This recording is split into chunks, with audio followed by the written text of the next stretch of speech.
हम पर जो भी कुछ है वो ईश्वर की कृपा है। तन से, मन से, धन से हम वास्तव में ही सामर्थ्यवान बनने की कोशिश करें। हम समर्थ की संतानें हैं ना, और ये हमें मिले हैं, तो हम और कुछ भी नहीं तो मन से सेवा करें, मन सुंदर बनाएं, मन के भाव अच्छे रखें हर पल।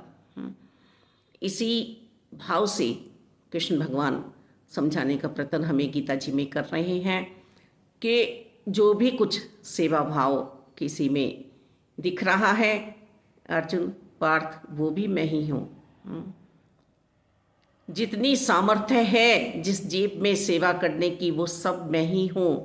तो जब हम परमात्मा के हैं तो बस परमात्मा के ही होकर रहने से और परमात्मा को ही समर्पित करने से हर पल बात बनने वाली है।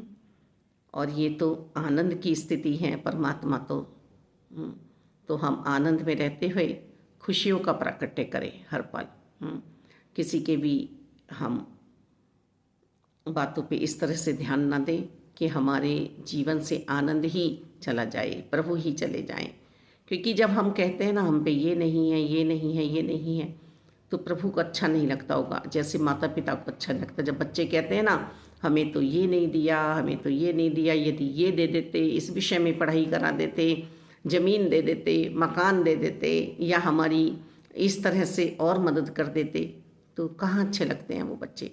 जो होनहार होते हैं वो शुरू से ही उस पथ पे चलते हैं कि हमें तो कुछ बनना है और बन के दिखाएंगे।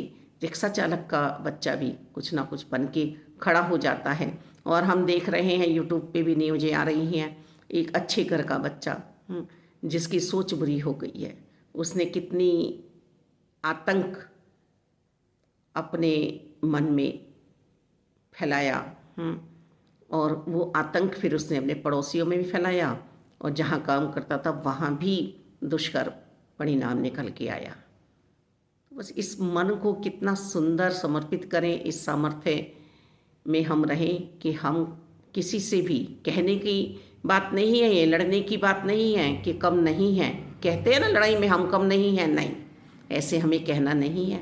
हमें अपने मन में मानना है कि हमें वो सब काम करने हैं जो अच्छे हैं, जो सुंदर है, वातावरण बनाए। ऐसा प्रयत्न हमें करना है हर पल।